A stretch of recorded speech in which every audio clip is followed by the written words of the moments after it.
Kevin Durant, easy money sniper, aka the Slim Reaper. And at that time in his rookie season, KD said, I'm not ready to meet Jay-Z. 35 Ventures is the big umbrella, and it's KD and Rich, and that's aside from the media arm. Welcome to the MVP podcast, where we explore the business of sports. My name is Courtney. And I'm Jimmy. And on this episode, we are going to bring you the unofficial business biography of the Kevin Durant. I'm about to jump in there. Let's get it. I'm excited about this episode because this is the first time where we're doing a deep dive into an athlete who is a current athlete. Because, most athletes start their business ventures and their entrepreneurship ventures after their career. But things are starting to change because of social media, because of the internet, because of the access to information, and on the large lumps of money that a lot of athletes are making. They're now starting to build their brands a lot bigger than ever. Not only are they celebrities, but now they're entrepreneurs and investors. And a lot of them are very financially savvy, investing in a wide range of technology, sports, and just anything that they can use to multiply their money and build generational wealth. So today we're going to talk about none other than the future Hall of Famer, Kevin Durant. We're going to break down his entrepreneurial journey, his investing career outside of basketball. And just for people who don't know, let's just break down who Kevin Durant is. All right. So KD is one of the best scorers of all time. But before we get into the specifics, let's just talk about what they call him. Kevin Durant, easy money sniper, aka the Slim Reaper. And matter of fact, when they asked him why he calls himself the Slim Reaper, first of all, he's almost 7 feet tall. He's like 6'11", and he says he does his best work at night. So that's why he goes by the Slim Reaper. This guy has been known to cause problems for opposing defenses for many years. He's 35 years old, born September 29th, 1988 in Washington, D.C., and he wears number 35 in honor of an AAU coach that he had that was murdered when he was 35. So KD is a thoughtful guy from a very young age. When you're 7 feet tall, basically, it's easy to stand out. And he had a growth spurt as a young kid, was highly touted as a high school recruit. He ended up going to Texas. He played one season at Texas, only one season, and his jersey is retired for the Longhorns. That goes to show what kind of impact he had while he was there. He was a second overall pick in 2007 to the Seattle Supersonics. After playing his rookie year, Seattle Supersonics moved to Oklahoma City in 2008. And that's where he really started to make his name. He played alongside the likes of a young Russell Westbrook, James Harden, Serge Ibaka. The team was outstanding, and they really made some waves, but they never won a championship on that team. So he did end up leaving eventually. He went on to the Golden State Warriors, where he would win back-to-back championships. He went to Brooklyn, and then he is currently with the Phoenix Suns. Now, if we're going to round out his NBA resume, just so people know who we're dealing with, this is not some guy who's just in the NBA and happened to be an investor. He is unquestionably one of the best basketball players who has ever been in the association. He is 10th all-time in the NBA in scoring as of this recording. Two-time NBA champion, two-time finals MVP. He was the most valuable player in the league in 2014, 13-time All-Star. He was a rookie of the year in 2008, four-time scoring champion. He was on the NBA 75th anniversary team. That means he's a top 75 player of all time. And I mean, these are just some of his accolades. If you go back to high school, he was McDonald's All-American. You could talk about what he did in college, but this guy, put him in any room, and he is likely the best basketball player that anybody has ever seen play next to a small handful of guys. His resume speaks for itself. So knowing what he's accomplished on the court, that's been covered, that's been documented to ad nauseum. But today we want to unpack this guy and the unbelievable success that he's had as an entrepreneur and as a businessman. But that story comes in about, I'd say, 3 phases. So there's early in his career, it's kind of like what we talked about, and we'll get into that a little bit. His journey through his different representation that he's had, because he's had a couple of different agents that he's worked with. And then eventually, the phase two of his career is when he meets a guy named Rich Kleiman, and then how that transforms his view of things and what he wants to do. And when he moves to Golden State, because Golden State is that's another weird way, another nickname for California, and we know that Silicon Valley is in California, in that Bay Area. So there's a lot of technology companies. There's a lot of access to different types of people and different environments, different rooms you can get in when you're in that area. And how him meeting Rich and then moving to Golden State also started him down this journey a little bit more or accelerated it. And then the third phase of his entrepreneurial career is when him and Rich start working together and they build 35 Ventures. So that's the path we're going to go down today. But we'll just start out like early in his career. I think that's a good place to start. What do you think? Yeah, I think that's a super important place to start because one thing you got to understand is KD is very accomplished on the court, but a lot of people have accomplished significant things on the court. It's your representation, your agent, the people you surround yourself with that actually they elevate your game off the court, because nobody's going to shoot the basketball as well as KD, but the people who are going to manage his business ventures, his career off the court, that is super important. I think where we're starting right now with his representation, keep in mind that some of the people that we're going to mention are, key people in the industry. So I think when you're listening to this, as Courtney breaks down this story, is just think of some of the parallels. Think of some of the other athletes that you've heard of who are doing really big things, but might not be doing the same, might not be making the same impact off the court. So I think we start with, where should we start with this one? In his rookie career? Yeah, because I think this is really going to illustrate a key transition where Kevin Durant goes from being a high earner to being somebody who is wealthy, right? Because there's people who have a job that pays them a lot of money, and then there's people who have assets that are worth a lot of money and that produce cash flow, or that are they can sell and they can make large capital gains. And I think that transition is important to examine, because we're not just doing this to, I mean, it is interesting, but there's also insights to draw here. So as a rookie, KD signed with a Seattle-based agent named Aaron Goodwin. Okay, now Goodwin Sports Management, it's a good firm, whatever. They got a lot of stuff done for KD, and these were traditional things that somebody who ended up being the rookie of the year, you would expect them to have. At the time that he left Goodwin Sports Management, he was the eighth highest earner in the NBA, $24.5 million contract he had.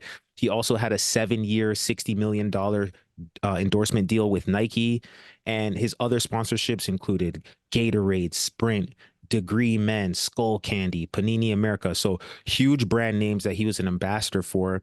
And Aaron Goodwin helped him set that kind of stuff up. But when it came time in 2012, after a good 4 years of being with Goodwin Sports Management, KD in an interview said that, he appreciated what they had done for him, but he felt like he had just outgrown him a little bit and it was time for him to move on. And I think that was a sign where KD was realizing that I was going to get these endorsements whether I had this guy representing me or if I had any Joe Schmo on the street representing me. As long as you kind of knew the game, you knew representation, you knew management, you had contacts in the industry, you were going to be able to sell Kevin Durant as a brand, because he was so successful on the court.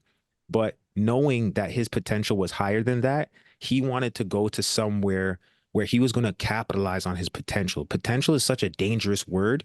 You don't want to just, 7 years, 60 million sounds great, but that's not anything that hasn't been done before. So for KD, he's thinking like, I want more.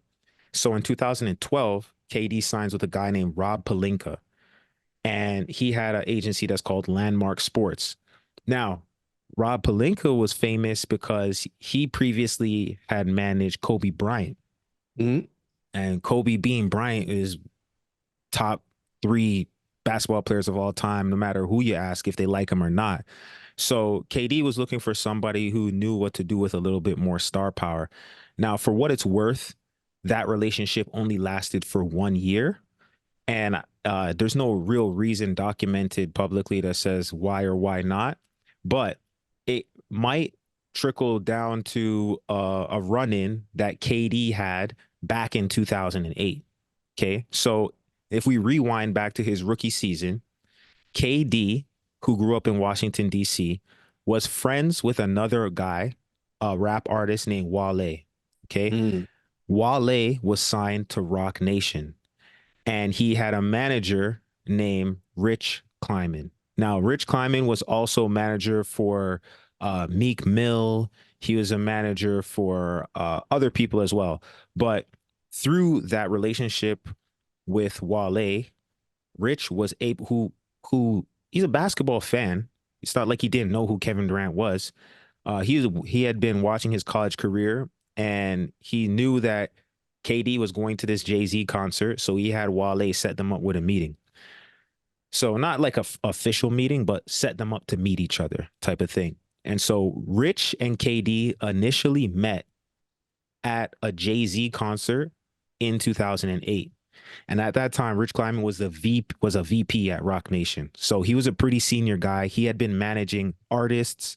And eventually, as Roc Nation began to grow and expand, which Roc Nation was a management and representation agency that's owned by Jay-Z. They started out doing musicians, and then they expanded to do athletes, and they started with certain sports, and then they expanded their portfolio. Now today they have a slew of athletes, international athletes from soccer, boxing, basketball, football. They have a ton. But in 2008, Rich was like, yo, I know who you are. Nice to meet you. We got friends in common. I want to introduce you to Jay-Z. And believe it or not, at that time in his rookie season, KD said, I'm not ready to meet Jay-Z, so I appreciate it, but I just want to focus on basketball right now. And so that was in 2008. He was with Aaron Goodwin, stayed with Aaron Goodwin till 2012, left in 2012, signed with Rob Pelinka. And then in 2013, it comes full circle 5 years later, and KD becomes the first NBA player to sign with Roc Nation. Now, here's the crazy thing. At that time, Jay-Z, being the entrepreneur that he was, actually went out and got certified as an NBPA agent, like registered with the NBPA, the National Basketball Players Association. He got certified to be a player representative, and Sean Carter, Jay-Z, signed Kevin Durant's paperwork himself as the agent, which is something that not a lot of people knew. And so when they asked him in the interview, Jay-Z, like, what's it like signing a guy like Kevin Durant? The quote was, he has a 90.5 free throw shooting rate, the youngest player in NBA history to join the 50-40-90 club, a giving individual, and a legend in the making. What more can I say? That, so I mean, that's an inside joke for the Jay-Z fans, but like, this guy is recognized by greatness. They say real recognize real, but he was the first player to sign from all those hundreds that they've had now. He was the first basketball player that signed with Roc Nation. And then once he got into Roc Nation in 2013, that's when his relationship with Rich Kleiman really started to accelerate. But how is that for a journey in the first 5 years of his career? Yeah, it's one thing I can pick out is that Kevin Durant is very self-aware. To deny meeting Jay-Z, which I know has to be one of his biggest idols growing up. Like anybody in this age range of being, he's 35 now. So at that time, he was probably, 19, 20. Jay-Z is literally one of the biggest icons within the community. You want to meet Jay-Z, but for him to say, you know what, not right now, I want to focus on basketball, lets me know that he's laser focused. He is the sniper, and he is really, really focused on his target. Another thing that I want to bring out from this too is that, like, he knows what his brand power is, because he said, like, nah, bro, like, you know what? Yeah, all of these brand endorsements, love it. Probably was going to get this anyways. Signs with one of the arguably one of the biggest agents at the time, Rob Pelinka, and is like, nah, this still ain't enough. Like, I need more. And so he goes with essentially what you could call a startup agency in sports, which with Roc Nation becomes the first athlete and signs with Jay-Z. You can tell that he's forward thinking. He's developing some sort of a foresight, which we'll talk about later when he starts investing his money. But he's developing some sort of a foresight that's that's putting him on and saying, you know what, the traditional path of these agents that just represent me and they sign me with deals that they were going to get with their connections anyways. This isn't enough. I need somebody who's going to expand my brand outside of sports. And who other than Jigga Man? I'm not a businessman. I'm the business man. Who other than that guy to sign with? So I think right here you can tell like KD, he's not only gifted as an athlete, but he's starting to build his knowledge outside of the sports realm. Yeah, and we'll get into it more, but KD is a very smart person, and no matter who is talking about him, if it's in an interview that I've listened to and doing more research or just in passing, like everybody is astonished at how good he is, at how sharp his business acumen is, in addition to how good he is at basketball. So it's one of those things where you're like, man, this guy is unreal, and he's unreal at something else that is like really hard to do as well. So it's just funny, man, that you can't contain greatness. Like if you're meant to be phenomenal, it's just gonna spill out into all the different areas of your life. So now let's just talk about the next phase of his life. So he's at Roc Nation. Now, Roc Nation, lots of different people there, but he's working with Jay-Z, but Jay-Z, he's a busy guy. So he starts working with Rich, and him and Rich start building this relationship over time. And so he stays at Roc Nation 2013, 2014, 2015. But then during that time is also when Kevin Durant, he started to switch teams, and going to he's going to play for Golden State Warriors. Mm-hmm. And once he's out there in the Bay Area, then things are starting to change, because in 2016, the year when he actually went to Golden State, is the same year that him and Rich Kleiman decided that they were going to start this brand new company that's called 35 Ventures. So in 2016, they started. KD is no longer on Roc Nation. He signs to 35 Ventures by himself, basically underneath of Rich Kleiman. And Rich has only one client, and that's KD. So they're like partners in this thing. And if you even look at Hoops Hype, and they rank all of the different NBA agents, you can see the top agent, Jeff Swartz. He has 39 players on his roster that he manages. Rich Paul, he has 33 players on his roster, which he manages. These are the top two agents by total salaries that they've negotiated. Rich Paul has negotiated $503 million worth of salaries for those 33 players. Okay. If you scroll all the way down, not all the way down, but you see number 47 on the list is Rich Kleiman. He is the only person on this entire list of this top 50 who only has one client. And That's that crazy. one client has a salary worth $47.6 million as of this season. Okay. So it might have been a good choice to go with Rich Kleiman, because not only did he get away from the agency that had a divided attention. We talked about how he signed with Jay-Z, but then he ended up working with other people because Jay-Z is a very busy guy.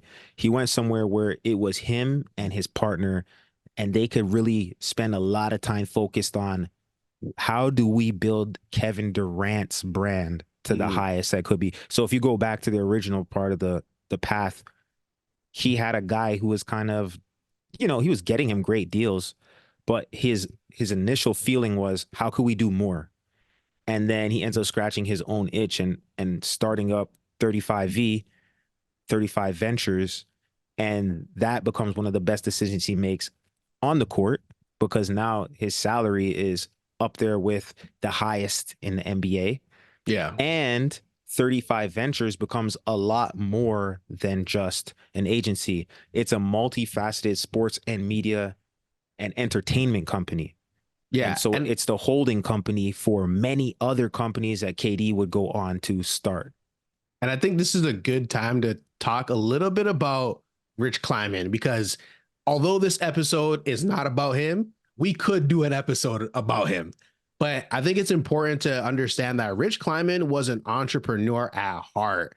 Like he was an agent and a manager, but he always wanted to build something outside of just managing athletes. At first he was managing entertainment, like DJs, musicians. He had his own studio. Like, this guy was a hustler at heart. And when he had the opportunity to represent KD, it was always, what can we do more than just sports? He wanted to build something that was bigger than just being an agency, that was bigger than just being a manager. And through his relationships and his connections that he made through with KD, but when they went to Golden State, opening a lot of those doors is what inspired them to now start 35 Venture. Do you remember the story about this? About how they came up with 35 Venture? No, tell me this one. I must have forgot this one. So essentially what happened was when KD went to Golden State, before he even played a game for Golden State, one of the maybe the owner, Steve Stout, was like, yo, we're going to throw a party for KD. Steve Stout is the guy from United Masters, right? He's the music producer, music executive who yeah, I know who Steve Stout is. Yeah. He's a boss in his own right. Yeah, so they threw a party at Ben Harwood's house. I don't even know these names, but I started doing a little bit of Google, and a lot of these guys are heavy hitters in Silicon Valley, heavy hitters within the industry, whether it's entertainment, tech, and angel investing. Like, these guys are the guys. So KD. Oh my God, bro. Ben Horowitz? Yep. He's the other half of Andreessen Horowitz, which is A16Z, right? That's Oh my the goodness.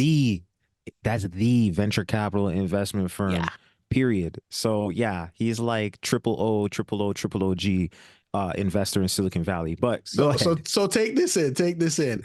He They said meet Ben another Horowitz. guy named Ron Conaway. I don't know if you want to Google that guy, but apparently he's the god of angel investing. So they meet this guy, and we don't know what conversations were had in this house party, but essentially, when Rich Kleiman left this house party, he was like, yo, I need to know everything there is about investing. And so he starts Googling terms about investing. He starts shaking hands, having meetings with a lot of these guys from the angel investing industry. And that's when they decide, yo, we need to start something. We need to build something. They don't tell us. He hasn't shared. I haven't seen any of the research or in my research how they came up with the name 35 Ventures. But this is where their investment portfolio, or this is where investing in businesses, that idea was sparked. Yeah. So to come back to what we were talking about earlier, yeah, those agents might have been getting him the deals. They might have been getting him deals that he was going to get regardless, but they weren't expanding his horizon. They weren't expanding. They weren't scratching the itch that he wanted to scratch, which was, how do I build outside of sports? And like you said, Silicon Valley, California, that's the place to go if you want to rub shoulders and be exposed to tech, be exposed to angel investing at a high level. That's essentially what happened with KD when he went on to go win his 2 championships with the likes of Steph Curry, Klay Thompson, and those guys. He also was exposed to a whole new world in investment. Yeah. And that 35 coming back, 35 was the jersey number because of that AAU coach. Right. And so everything is intentional and everything means something to this guy. But just talking about the relationship with Steve Stout, he's a music executive. Rich Kleiman's, he was in the music business. That relationship is there. Steve Stout is an old head. He's putting on the young guy and he's saying, come here, meet these people. You're new here, but in this place, this is what we do. And these are the things we talk about. Now he's in the room and he's seeing people who've made a lot of money and they're saying, hey, man, we made a lot of money once, but that money, we didn't spend it. We flipped it into other things so that we could have a different type of wealth. And now I'm looking at uh Conway here. And Ron Conway, some of his investments include Airbnb, Facebook, Google, Reddit, and we'll just stop right there. Oh Okay. my gosh. So he is one of the OGs. And I mean Ben Horowitz, that if you ever heard of A16Z, if you haven't, look them up and you'll understand the rooms that he was in and how inspired he must have felt, because that would be similar to a young AAU basketball player going to NBA All-Star weekend and then being in a room and having a chance to talk to all the NBA All-Stars. Mm-hmm. But you were talking to the entrepreneurial All-Stars. So the mere exposure to the people who do this for a living and the people who found this stuff to be normal to them, like it's normal to get on a cap table. It's normal to be pre-seed and discussing EBITDA margins and those kinds of things. Like you're not having those discussions in Washington, D.C., if you're still hanging out with the people you grew up with, unless you're tapped into that scene in Washington. So for KD to go to the Bay Area, that's like the stars aligning where he had the right representation, the right network. He was in the right area and he had the money to do something about it. So that brings us to the third leg of the journey. And that's when 35V really starts to take off. And they don't just settle on investing in private companies or public companies. They also invest in sports teams. They have philanthropy that they do. So here's just a breakdown of what 35V looks like today. They have 35 Ventures is the big umbrella. Okay. And it's KD and Rich are the main people there, but they have a staff who work with them as well. They have marketing people, they have managers, they have all different kinds of people who do different things. They have a person who's in charge of the public stocks that they invest in. And he's invested in some private companies who have gone public, and he's had a liquidity event with a couple of those ones. So he has people who manage his public stock portfolio. Okay. He has people who manage his venture investments. Okay. He has people who deal with only the private equity things. Then he has a philanthropy arm. He owns an AAU team that's called Team Durant. He also has the Durant Family Foundation. And he also has the Durant Center, which is basically like a school. Okay. So there's the philanthropy arm, there's a private investing, there's a public investing. And he has different people who sit at the heads of all of these organizations and manage those things as if they're their own entity. And that's aside from the media arm, because being a guy who is in the public face a lot and he is so publicized, he knows that he can leverage his visibility to give all the rest of his brands kind of like that flywheel effect to get them up off of the ground and get them going. Because then brands, not only do brands want to work directly with KD, but brands want to work with the companies that are affiliated with Kevin Durant. Yeah. So before we go into the exact investments that he has, we'll talk about, you want to talk about the media arm that he built, which is kind of, I'd argue that it's almost at the heart of 35V, because as that media empire grows, I feel like he's able to develop something that is kind of bigger than himself as in terms of a brand. But what do you think? Would you rather talk about the investments, or would you rather talk about how he's kind of transitioning his brand power into a different entity? Yeah. So like all full course meals, we want to start with the appetizer.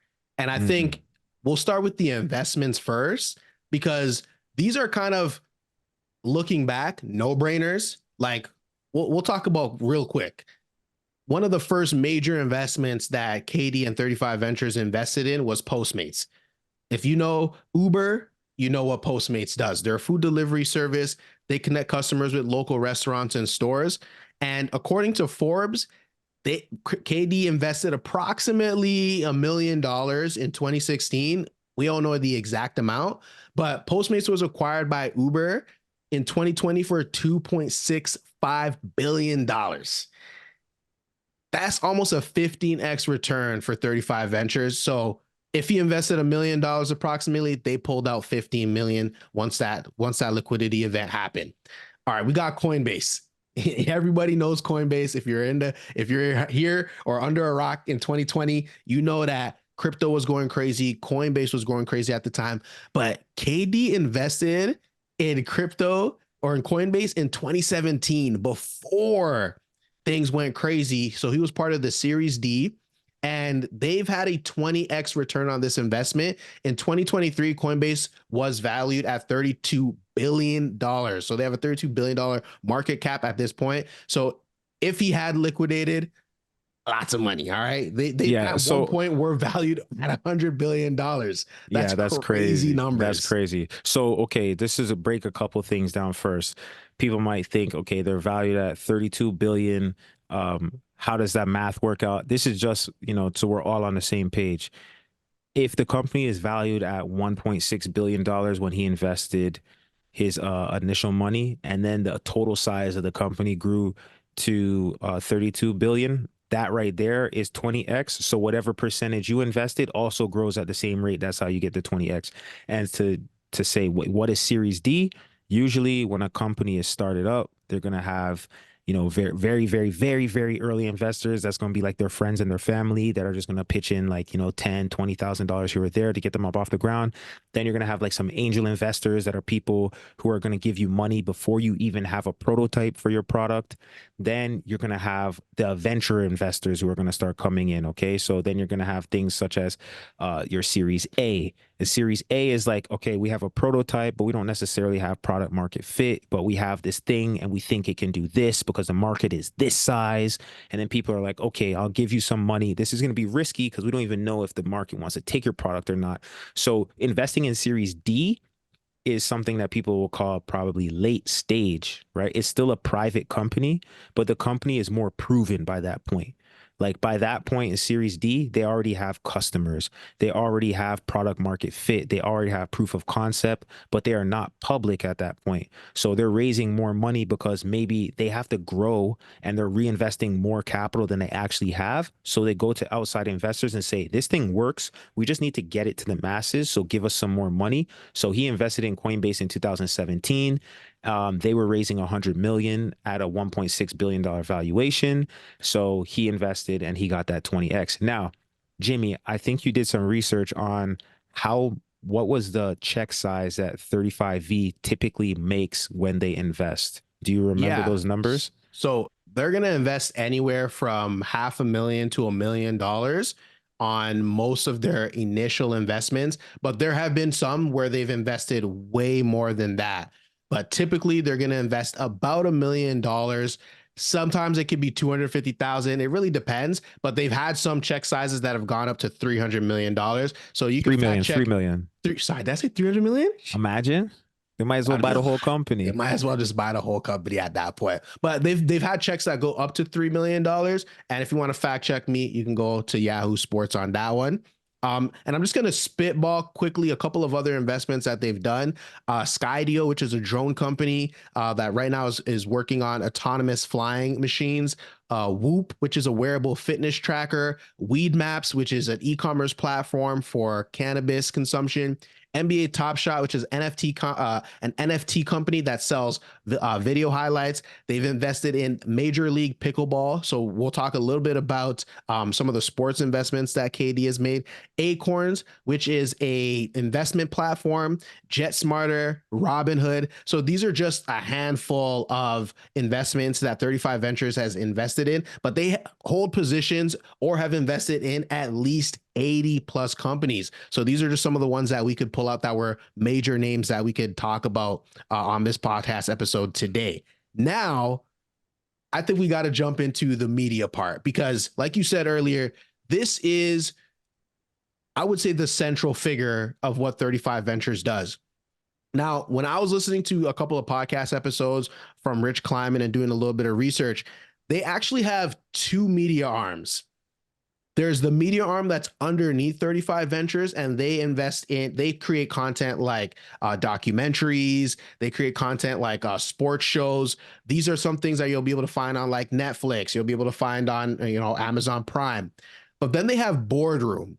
Now, Boardroom, I'm gonna let you do the deep dive on this one because I know you're gonna kill this one for sure. But Boardroom essentially started off as a podcast and has now grown into what many would call, and Rich Kleiman still backs, he jumps back and forth on this one. He calls it a platform. Some people call it a media agency or a content engine, whatever you want to call it, media network, you want to call it a platform.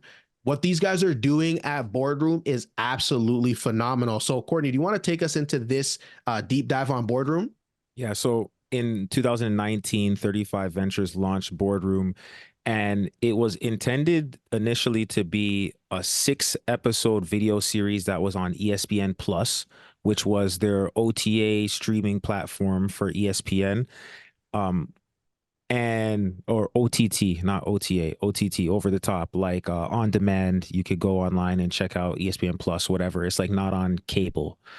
So they had a 6 episode video series, and they wanted to go 50-50 with ESPN on this. They had the concept, they had the guests, they had the network, they had all that kind of stuff, but ESPN was not really in the business of going 50-50 with people. They're like, yo, let us just buy the rights for this from you and we can do it. Like, we like what you're doing, but this is how we do business. So they said, okay, cool.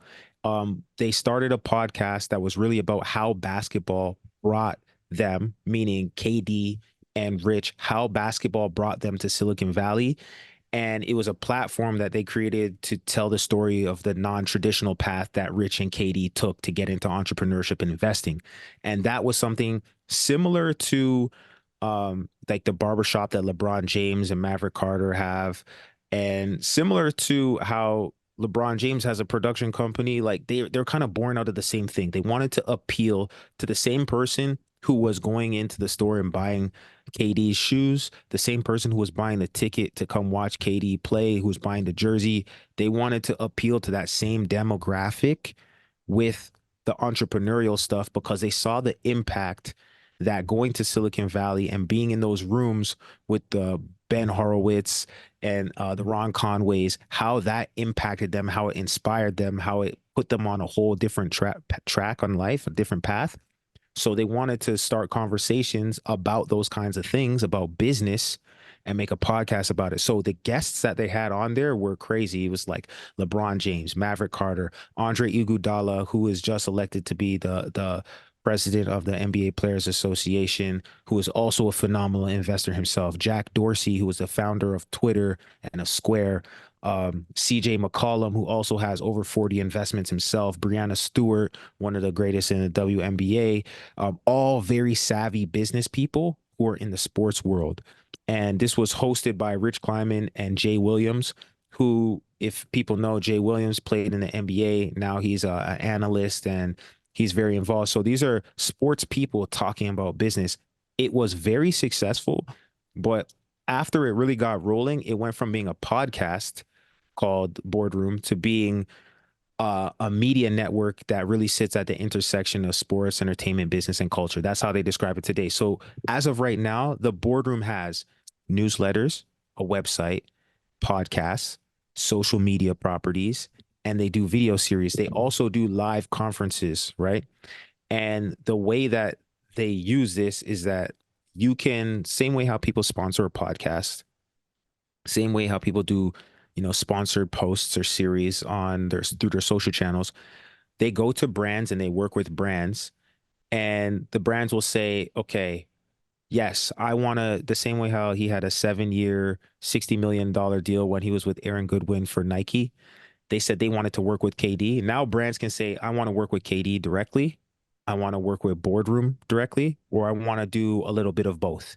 They've created another asset, another property, another entity for companies to come and do business with, because the Boardroom has its own reach that lives outside of the life of KD, but it's so closely affiliated with him. He's one of the main marketing minds behind it. Like if you ask the people who work there, they say, all of them, like to a person, that KD is a marketing genius. He's not just a guy with a lot of money. He's a marketing genius. So all the concepts and stuff, like him and Rich will throw ideas back and forth at each other, and then you go and follow Boardroom, and you'll see the kind of content they're putting out. That's coming out of KD's brain, right? So brands work with Boardroom to get more visibility, and that's the primary way that they're monetizing it is through sponsorship marketing. They also have some subscriptions and stuff. They also sell merch to a lesser extent, but that's more so a branding play and building their community. But they sell alignment with the audience that they're building. And so I encourage people go check out Boardroom on social media. It's very similar to Front Office Sports or The Athletic or Athletic Tribune or one of those kind of outlets where they'll do features on athletes in the game. They put out one late 2023 on Anthony Edwards, and it was a full editorial piece with photo shoots, with videos to complement. They put up billboards, and this is like a full-fledged media company that is really going right at, the traditional ESPNs and the big conglomerates who used to tell these stories and drive those narratives. But now they understand that KD has so much reach that him and Rich can put together a machine that can go toe to toe with those giants. And they really are doing it. I'd have to say they're doing it successfully. Yeah, absolutely. And I mean, shout out LeBron, the GOAT, who really paved the way. I'm going to say that every time I get a chance to, but who really paved the way, starting with Undisputed, or sorry, not Undisputed, Uninterrupted. Starting with Uninterrupted, starting with Spring Hill Studio. These media companies, production companies, are ways that athletes have been able to take ownership of their storylines, because they've always complained like, oh, the media, they don't cover us properly, they don't really understand us. And with the advent of social media, because LeBron came up with social media and he's one of the better athletes to utilize social media to uplift his brand, a lot of superstars now are taking that same approach and saying, you know what? We can start our own podcasts. We can start our own media companies. We can start our own production companies and tell our stories. There are a plethora of athletes right now, current NBA stars, who are on podcasts, who are doing their own podcast. Now, KD doesn't have his own. Does he have his own podcast that he stars in, or he features in? Yeah, he had one called KD and what was it called? I don't remember, but he did it for a while, but then he kind of got off of it. Rich had one that he was doing for a while, then he kind of got off of it. And then they have other people on the network who do them, right? So they KD is more one who will like tap in and Mhm. participate. He doesn't do it every single week, but he does like to be in front of the camera and do those kinds of things and be on the microphone, and he has a voice and he uses his voice. I think back in the day when you look at people like Michael Jordan never really wanted to be a public figure who was speaking. He kind of just wanted to play ball. But the difference is that now in this generation, guys are and girls are using their platform now to accelerate other things. And I think when you own the media outlet, you control the narrative. So that lays into kind of the final pillar here, which is the investments that they've made into pro leagues and pro teams. They can be the media outlets that drive the narrative on those. So there is a couple of notable sports investments that 35V has made. Um, and starting in 2020, they bought 5% of the Philadelphia Union with the option to acquire an additional 5%. And the Philadelphia Union plays in Major League Soccer. They're actually a pretty good team, and the valuation currently sits at $575 million for that team. They also in 2022 they got busy and they invested in Gotham FC of the National Women's Soccer League, and that club is valued in 2023 at $48 million. They also invested in professional pickleball team, and they invested in the Premier Lacrosse League. Now, just as an example, they did a feature on an event that they did to promote lacrosse in New York City on Boardroom. So you can see how they're they're making an investment, they believe in something, then they feature that thing to draw more attention to it so that they're able to kind of be fully vertically integrated from a sports standpoint, which means the league, the team, the players, the media, the distribution and the consumption of that. They're touching different parts of the entire value chain. And I think that is a savvy business move for guys who think they've identified undervalued sports properties and guys who have a real hunger to do good and to put money where money hasn't traditionally been. So lacrosse, women's sports, and then I think in general just getting in front of a wave that I feel like is about to really hit, which is like soccer in general. You can see that they're there. These are smart investors, man, and I'm excited to see how these investments turn out. Not necessarily about how they cash out, but the sports ones in particular. I want to see how big can they grow the following for these teams and for these leagues. Yeah, I think one thing that is super interesting, but also a key takeaway, which we'll dive into our key takeaways at the end here. We'll give a couple of MVP business awards to some of these investments. But I think one of the key takeaways is that KD is leveraging a tool that we almost all have access to. Build an audience, which he's done through being one of the best athletes in the world, and then building a business on top of that audience. And that's pretty much what every entrepreneur is trying to do now. In the world of internet, in the world of having internet, having social media and building newsletters, email lists, all these type of things, everyone is building an audience and then building a business on top of that audience. It makes business a lot easier. And kind of to what you were alluding to earlier is that if they're writing the media, they're generating the traffic, and then they're funneling that traffic into all of these sports assets. It's almost like printing money for them. If they own the assets and they're now generating traffic towards those assets, the valuation of those businesses can only go up. And I'm sure for KD, a lot of these aren't just about how much can I liquidate at the end of the day. He's got plenty of money. He's making investments that are going to create generational wealth, but also generational impact.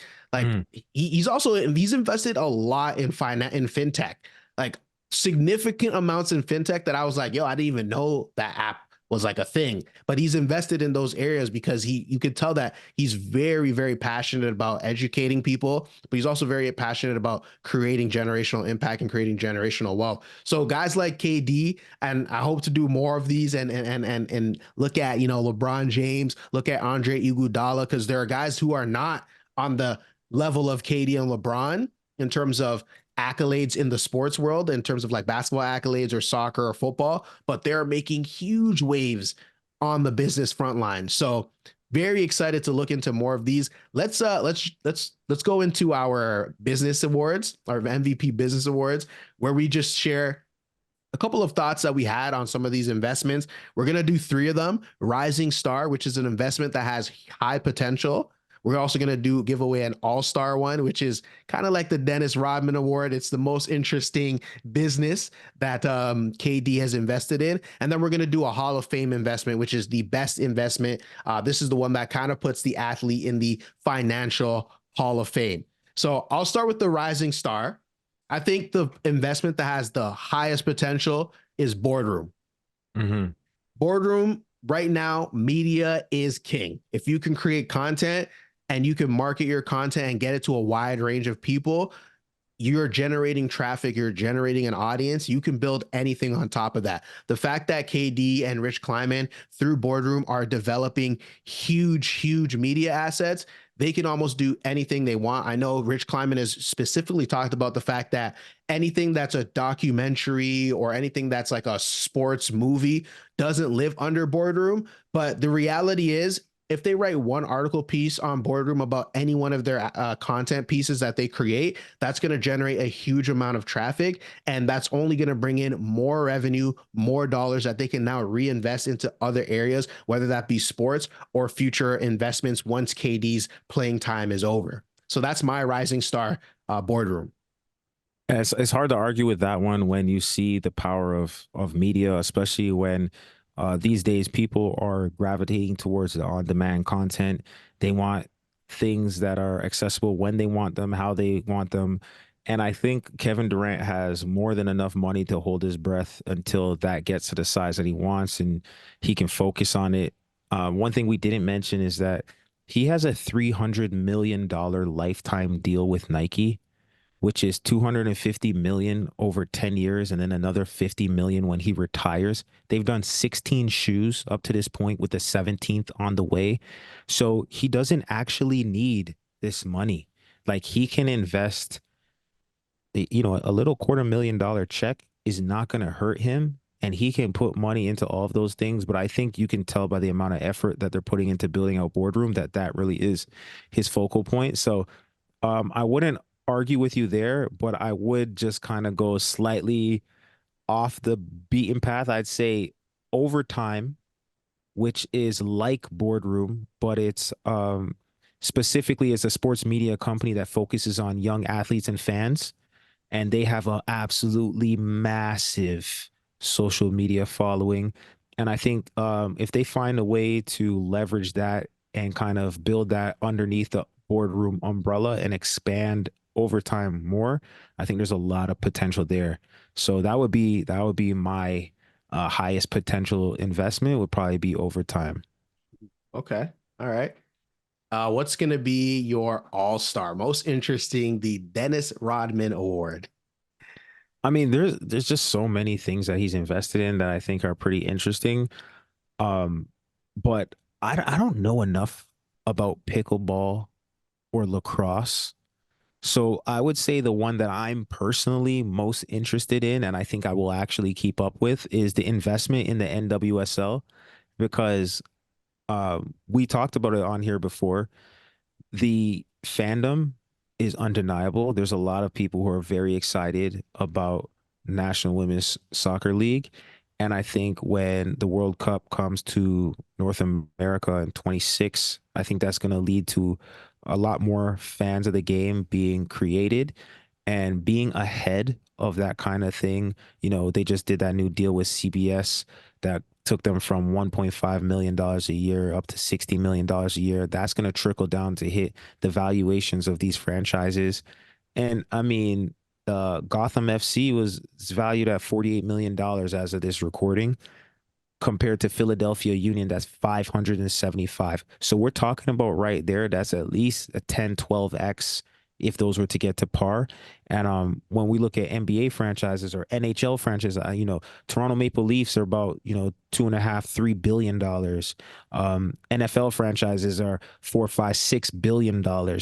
So there's so much room to grow there. I think it's just really interesting time for soccer in America and for women's sports and to be women's soccer. Like, oh my goodness, I can't help but watch that one and see what are they gonna do there. It would be very interesting. But for you, what's most interesting? Yeah, I'm not too far off. I think a lot of the sports investments are future sight. KD is seeing something that the regular investor might not be seeing, especially him being an athlete himself. But what really interests me is the Major Pickleball League. Um, it's been going crazy. It's one of the fastest growing sports right now. My coworkers are talking about pickleball and they're like in their 50s, borderline 60s. It's an interesting sport. I have never played it myself. I've seen variations of it played, like paddleball and all that stuff. But pickleball in particular, fastest growing sport. Uh, it's very accessible, even though some people say it's a rich person sport. You only really just need a small tennis court with a paddle, that's it, and a ball. Anybody could play this sport. So with the aging population, with people becoming more invested in this sport, I'm wondering, are we going to have a league where it's dominated by 40, 50-year-olds because this is their pastime, kind of like golf? Is this something, and the older generation has a lot of money. So if they're going to invest into this league, if they're going to be investing into this sport and they're going to have a high viewership, maybe ticket sales are going to be a lot more expensive because of the type of demographic that it attracts.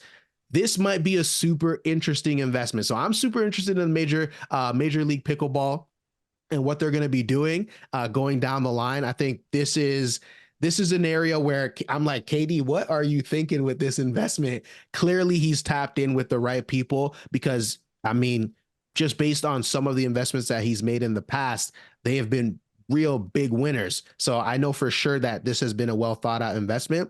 And just looking at the demographics right now, they've got 8 teams, 32 players in 2022. And I just see growth for that type of a league. And I think that the demographics that watches that sport is high earners. So it's an interesting opportunity for a league like that. Man, Um, you I can't disagree, but I gotta see a game on TV, man. yeah, If pickleball is interesting on TV, then I'm with you. And if it's boring, then I'm gonna just stick to tennis because tennis is an amazing sport to watch because it's so hard. I know yeah. pickleball is fun to play, but I have to see how good the best athletes in the world are at pickleball before I'm all the way Mm-hmm. bought in. I agree with you there. I agree with you there. That's why it's my Dennis Rodman Award. All right, moving into the Hall of Fame award, best investment. This is what put KD personally for me in the financial Hall of Fame, and that might be different for any one of you guys that's listening right now. But I'm gonna have to go Coinbase. Gotta be. It's It has to be absolutely has Coinbase. to be Coinbase. There's something to say about somebody who invests in something in the hype of it. KD's got a plethora of money that he could throw at something. He could have easily made maybe 5x, 10x throwing money at Coinbase when it was going crazy during the pandemic and everybody and their mama was investing in Bitcoin, Ethereum, whatever it might be. But he got in at 2017. At that time, there was a little buzz about crypto, but it wasn't the 2020, 2021 buzz. Well, yeah, in 2017 there was a bull run, and at the Pico top, Bitcoin did hit 25K in 2017, which was a previous all-time high before the pandemic. Now, as of this recording, Bitcoin is at like I don't even know. That was like 25K Canadian. So I Mm-hmm. don't know what that is in American. Somebody could do the translation for me. But as of right now, it's like approaching 60K Canadian. Should I translate that right now? Bitcoin price 2017. Let me put that in USD. And make sure you do it for 2017 because the Canadian dollar be kind of it be moving kind of mucky sometimes. Okay. The high in 2017 was 19,650 USD. Mm-hmm. And today it's at 43. So it's, just over double since then. And that's just Bitcoin itself. But I'm just saying that to say that Coinbase was ahead of that hitting the public zeitgeist where like your grandma knew about what all Yeah. this crypto stuff was. Now, the reason why I think that Coinbase is going to be the best investment that he ever makes is because one, at today's valuations, it's still 20x market cap. Let me see. What's coin market cap as of today? It's still up there. It's huge. And I think that crypto is not necessarily going away. It's just not people are not selling their house to buy Bitcoin right now. Yeah. There's like ETFs coming out and all this other kind of stuff. And I think even if it stays flat from here on out, to invest in something that returns you 20x your money, I don't know a lot of people who've invested in things that have doubled their money. But that's kind of how venture investing goes, is that you will invest in 10 things, seven will lose money, one or two will break even, and one will hit it big and make up for all of the rest. So Yeah. I think he found one. And as of today, literally as of this recording, $44 billion market cap on Coinbase. So I mean, if he didn't sell it all, which I don't think he needed to, he might have. Um, he's up big. And Yeah. so 100%. cheers to you, my friend. I think you're up close to 30x on that investment. Yeah. 100%. We know that, the likes of LeBron James, billionaire. I think that's pretty much stamped in stone, billionaire. But by the time he ends his career, he will be a billionaire because we know, like with his Nike deals and all of his endorsements and all of his businesses, he'll be stamped in stone as a billionaire athlete. Yeah, his net worth is over 1 billion. Yeah. KD is next up. KD has to be probably second or third on the way of current athletes who will be worth $1 billion by the end of their playing career. I know there's somebody we will have to break down eventually, who could be up there too, because he's also received a lifetime deal like Steph Curry. And then again, we've mentioned in passing like the guys like Iguodala who are doing big things outside of sports, but KD for sure.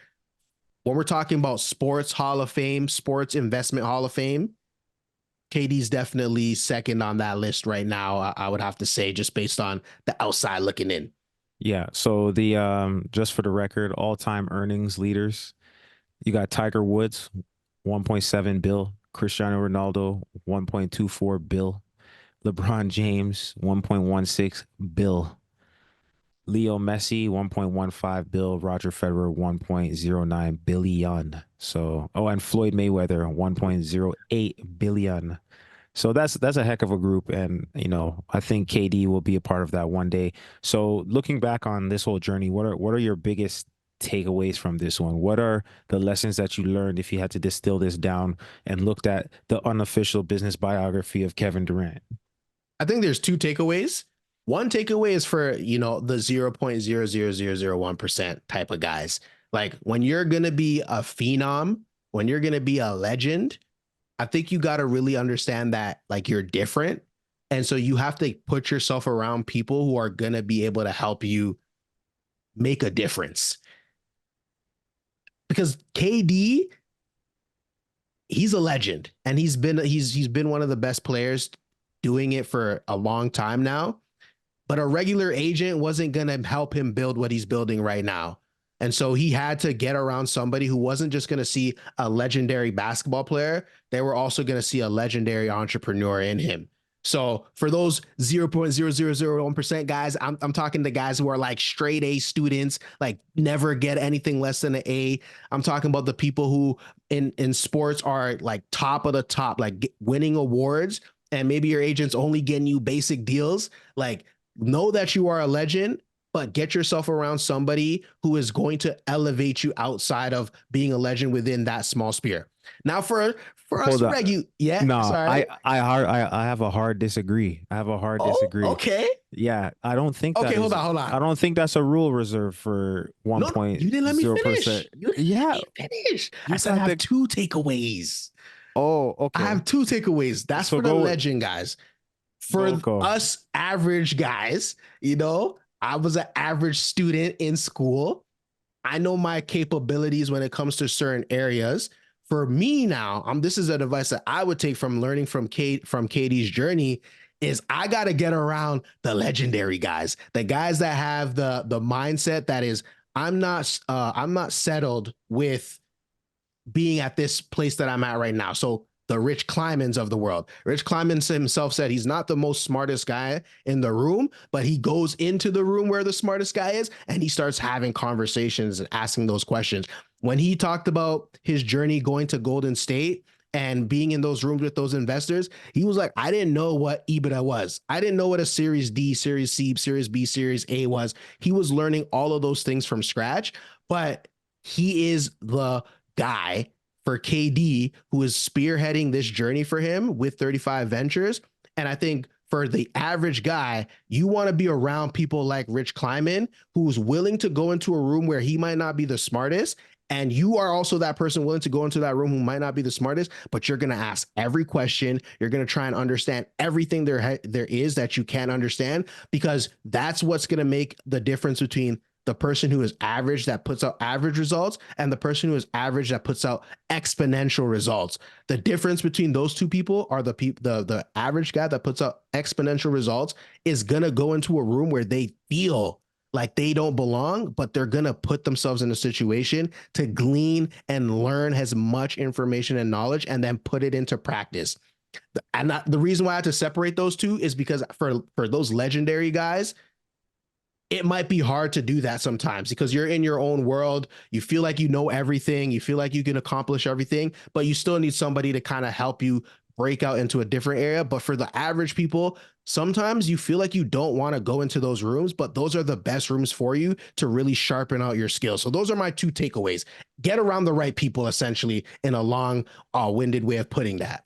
Yeah, and I think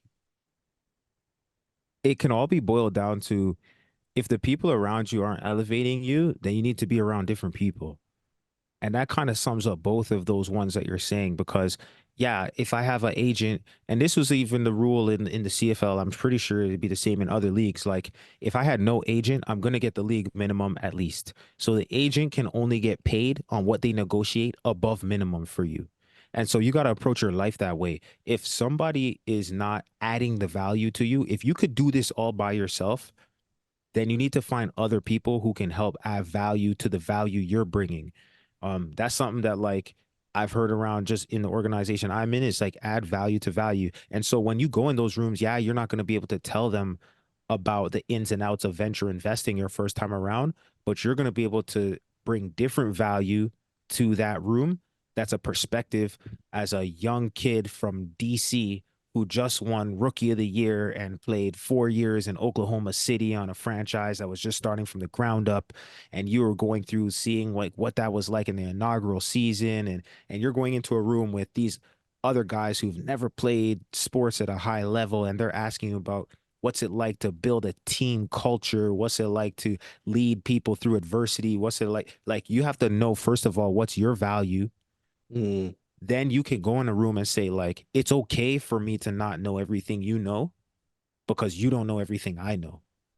And so I have the humility and the audacity to ask questions, because the reason I'm here is not the reason you're here. And that's cool, but that's the reason why we like each other. And so obviously, not every room is a welcoming one, but when you have a sponsor like a Steve Stout who's going to put you on, you have to run to every one of those opportunities. You never know what's going to happen. Imagine you didn't go to that dinner party. Like, Oh, the domino effect of being around the right people, because the stuff that they do that is normal to them is extraordinary to you if it's not your everyday situation. And so I'd say, be around people that's giving you positive peer pressure, forcing you to level up, and just find your way into those rooms and make that normal. And then I think the one that is obvious is that money earned is great, but money that comes from assets is way better. And so taking your money and putting it to work for you so that it's not lazy. Like, lazy money is soon forgotten. It's soon gone, bro. It's not yours forever. So you got to put it to work. And I think this guy, he sowed his seeds all over the place. He's got over 80 investments. He's got philanthropy. He's got private, public. He's got his family working for him. He's got all kinds of stuff. I think that is a model for people to aspire to, if what they're trying to do is build something that is lasting. Like you mentioned, not just generational wealth, but generational impact. yeah, man.